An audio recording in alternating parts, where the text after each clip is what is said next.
Hey traders, what we're going to be talking about here today is the new toolbox dashboard version 6x. What's been added to the previous version 6. Just a few minor changes, not much going on. And the market will be closing here in about 15 minutes, so not really trading anything right now. But we have made some changes to the broker settings here. So before they weren't working on the add to trade, so we have made some changes, so now they should work on the add to trades. But that's about all we did over here. Now back over here, there's a couple minor changes.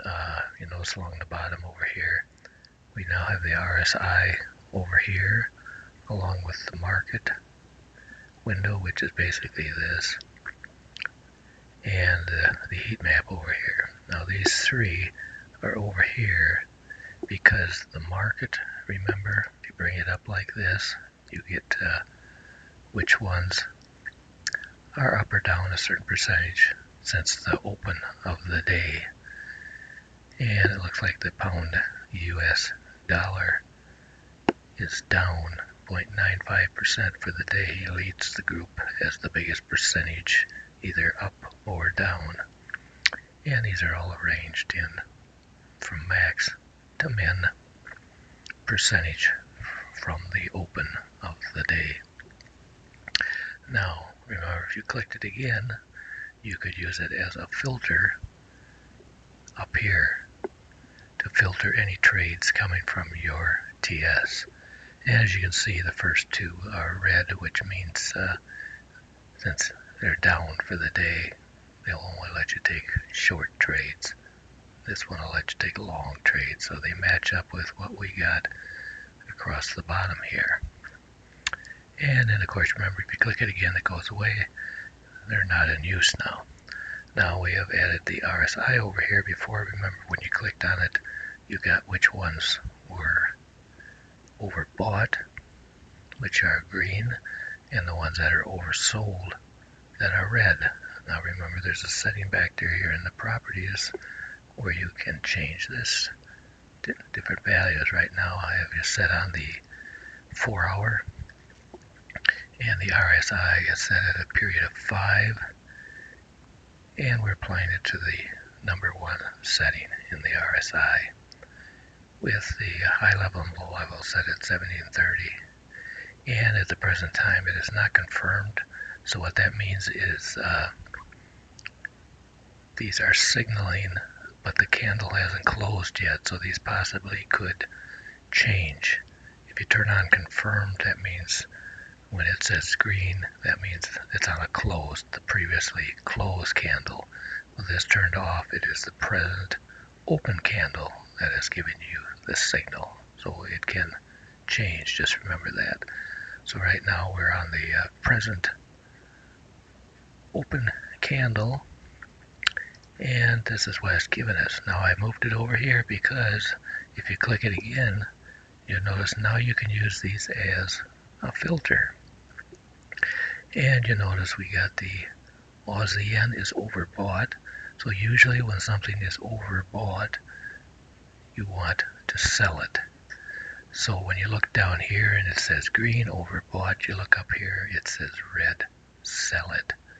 Same way with the oversold ones. When they're oversold, usually you'll want to buy them.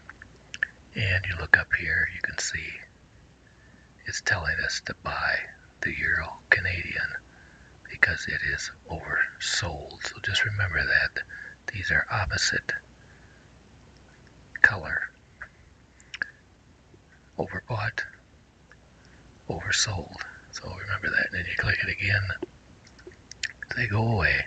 So you can use the RSI now as a filter if you want to. If you don't want to use it as a filter, you just want to pick these like you did before, just click it once. But you click it again, now they're a filter. Now if I try to use the market as a filter, you can't. See, it blanks it out because we already have the RSI is being used as a filter, so it will not let you use the market. You can bring them up and look at them like this, but as soon as you go to the next step, it just reverts back to nothing, closes it out because you have the RSI as a filter. Now if you got the market turned on as a filter, and if you go over to RSI, you notice it brings them up. If you click it again where you go into the filter state, notice it will not let you use the RSI as a filter because you're always using this, the market filter. Now remember, the heat map had extra stages. It has your first stage, you turned on the graph. Second stage, you use this graph as a filter over here. Like here it's telling you on the euro pound to do a buy, it will filter the TS column. And if you over here you look, you can see the euro pound is moving upward. Presently it's stronger than it was previously, so it is telling you you're in a buy mode for the euro pound. And remember, now if you clicked it again, it's no longer a filter, but now it moves into the TS column where you just use it to signal a trade. So now it would signal like a short on the Aussie yen. It signal a short for him. Now remember, I think what's screwing this up is they're not going to read correctly because I have charts open with TS's on them that are also sending signals back.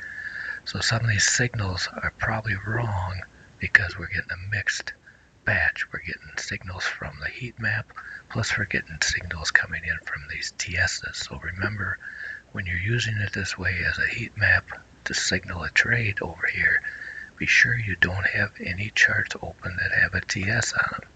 You can have a chart open down here, but you cannot have a TS on it sending any signals.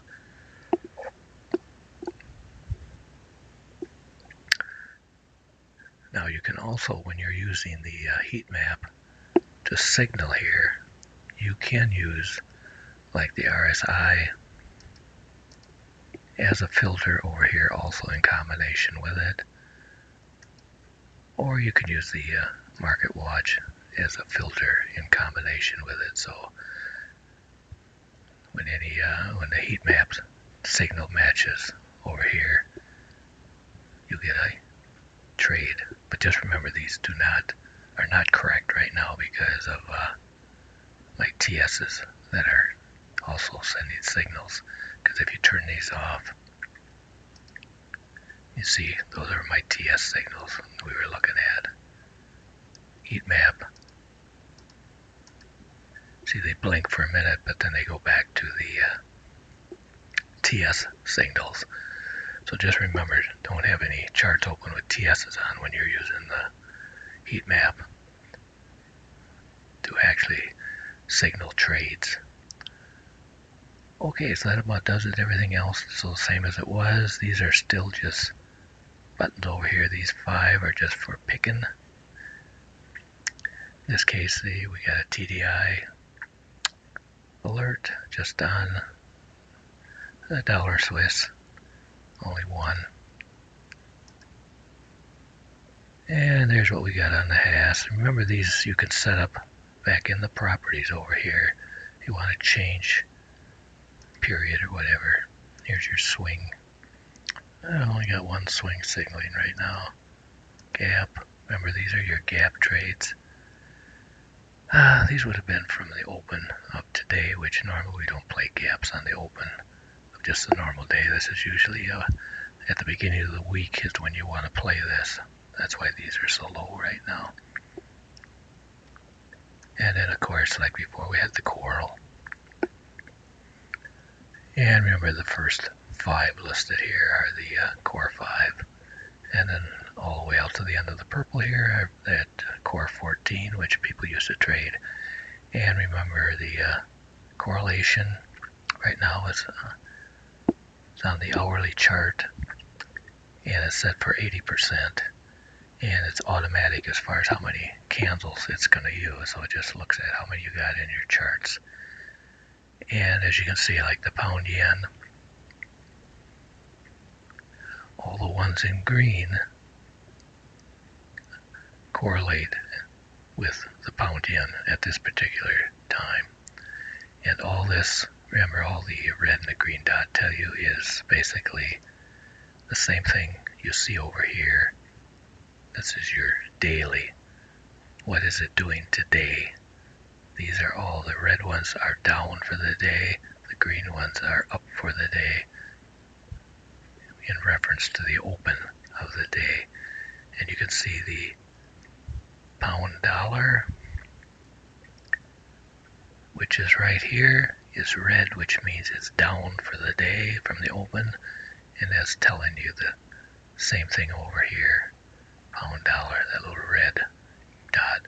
So even though all of these travel in the same direction, normally 80% of the time with the pound yen at the present time, some of them are up for the day, some of them are down. So what you do is and this red line underneath here means the pound yen is down for the day from the open. You can see it's down. So you may want to pick them that way also. So since the pound yen is down for the day, you may want to just, if you're going to make a basket, just pick the ones with the red dot. Same way over here, if you use the Aussie yen as a basket. And since the Aussie yen is up for the day, you may only want to use the Swiss yen and the Canadian yen to build a basket. So it's all up to you, but these all tell you just what's going on. Okay, so that about wraps it up. And if you do click it again, you'll notice it gives you red ones, which we aren't interested in, but what they are is, like here we got a lot of red ones. That means these travel 80% of the time opposite to the euro pound. But we don't build any baskets that way with opposite ones in them anyway, so that's just to show you which ones are moving opposite to whatever's picked along the top of the line here. Okay, so I guess we went over some of that we've already done previously, so we'll get out of here, but just remember we move the RSI over here now, and you can use it as a final filter if you want to. It's all up to you. So that about wraps it up. This will be version 6x.